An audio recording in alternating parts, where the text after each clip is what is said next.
Welcome back to सॉटिक science यूपी। दोस्तों आज की वीडियो में हम बात करने वाले हैं, अगर आपने यूपी स्कॉलरशिप अप्लाई किया है 2025, 26, 24, 25 में, तो सबसे बड़ी चीज़ ये जानने की स्टूडेंट की यहाँ पे जिज्ञासा है कि अपनी स्टेटस को कैसे चेक कर पाएंगे, कितना पेमेंट हमको मिलेगा, कितना टाइम लगेगा, हमारे स्टेटस में कुछ ऐसी तो मिस्टेक्स नहीं हो जाएगी जिसकी वजह से हमारा पेमेंट आते आते रुक जाएगा।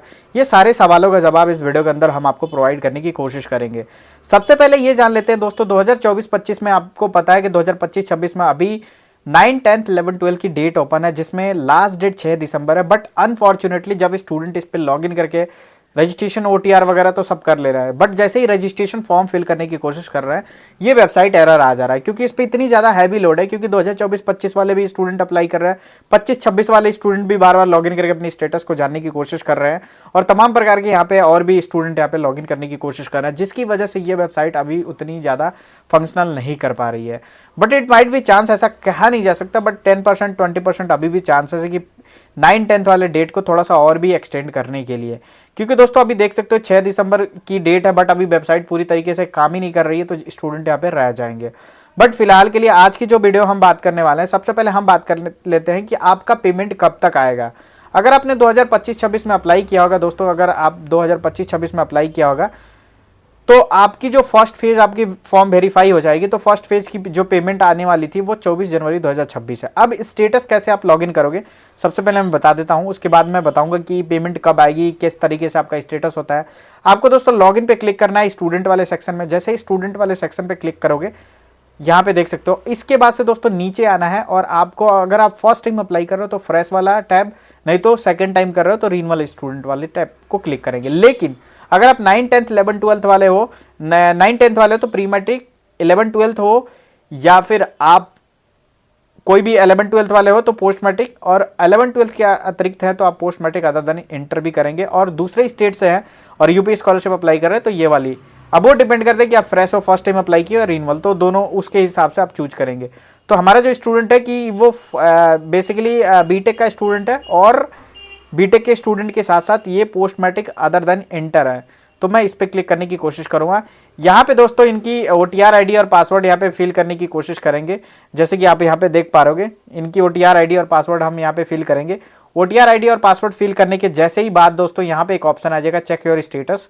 चेक योर स्टेटस पे क्लिक करने के बाद से दोस्तों हमारे पास, मैंने पीडीएफ ऑलरेडी डाउनलोड करके रख रखा है, इस तरीके का यहाँ पे स्टेटस ओपन आ जाएगा। अब दोस्तों इसका क्या मतलब है, पेमेंट कब तक आएगी और कब तक ये आपका वेरीफाई होगा, ये सारी चीज़ें हम एक बार समझने की कोशिश करते हैं। सबसे पहले दोस्तों एक चीज़ यहाँ पे जानने की कोशिश करते हैं कि ये देख सकते हो आप, एक बार मैं यहाँ पे पेन सेलेक्ट कर लेता हूँ ताकि आपको अच्छे तरीके से मैं समझा पाऊँ। यहाँ पे देख सकते हो, ये यहाँ पे लिखा हो कॉलेज यूनिवर्सिटी की तरफ से, इंस्टीट्यूट की तरफ से आपका स्टेटस को पूरी तरीके से लॉक कर दिया गया है। मतलब कि आपका जो कॉलेज की फीस है ना वो 85,000 है। जी हाँ, 85,000 ये 21/10/2025 को लॉक किया गया था।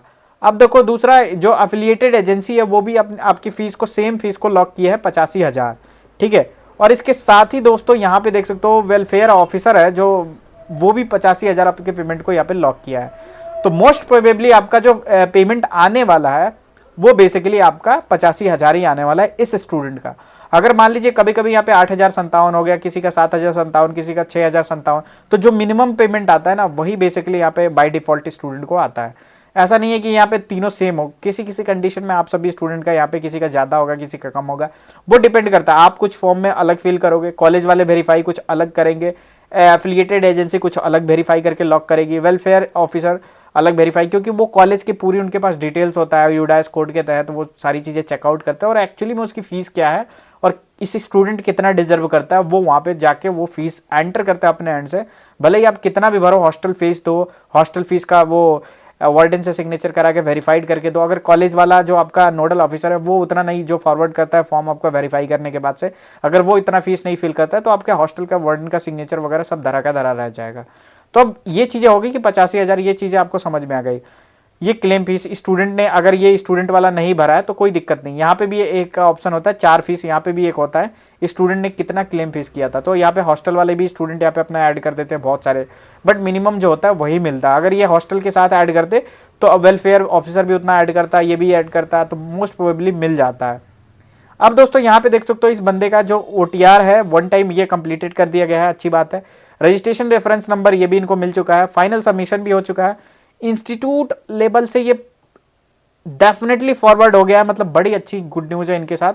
और ये 26 नवंबर 2025 को हुआ था, आप देख सकते हो अभी हाल ही में हुआ है।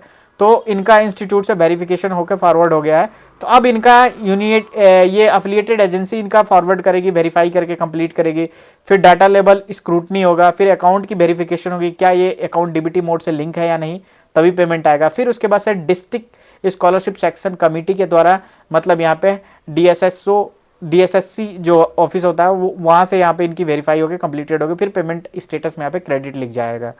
और रिजल्ट के बेसिस पे आपका यहाँ पे थोड़ा बहुत वो चेंज हो सकता है। मान लीजिए जिसका परसेंटेज ज़्यादा, बजट फंड कम होगी, तो उस वजह से कभी कभी स्टूडेंट का पेमेंट डिले हो जाता है या रुक जाता है, अगर उस टाइम यहाँ पे ज़्यादा स्टूडेंट अप्लाई किए। तो ये आपका मार्क्स लिखा रहेगा कि 10 मार्क्स में ये पास होना चाहिए, सारी चीज़ें, अटेंडेंस परसेंटेज आपका कितना है। तो ये चीज़ आप जरूर एक बार अपना चेक कर लीजिएगा कि जो आपने जो ये लिखा हुआ है वो करेक्ट है या नहीं। तो इस तरीके से दोस्तों आप अपना स्टेटस चेक कर सकते हो और अपने स्टेटस के मतलब समझ सकते हो, और ये भी समझ गए कि आपको पेमेंट कब आएगा, कितना आएगा, कैसे चेक करना है और लास्ट डेट क्या है। तो आई होप सो आपने यूपी स्कॉलरशिप के बारे में अच्छे से जाना होगा। दोस्तों कोई भी सवाल है, कोई भी इशू है, तो नीचे कमेंट सेक्शन में कमेंट जरूर ड्रॉप करिएगा। चैनल को यार जरूर सब्सक्राइब करिएगा। Thank you so much for watching this video.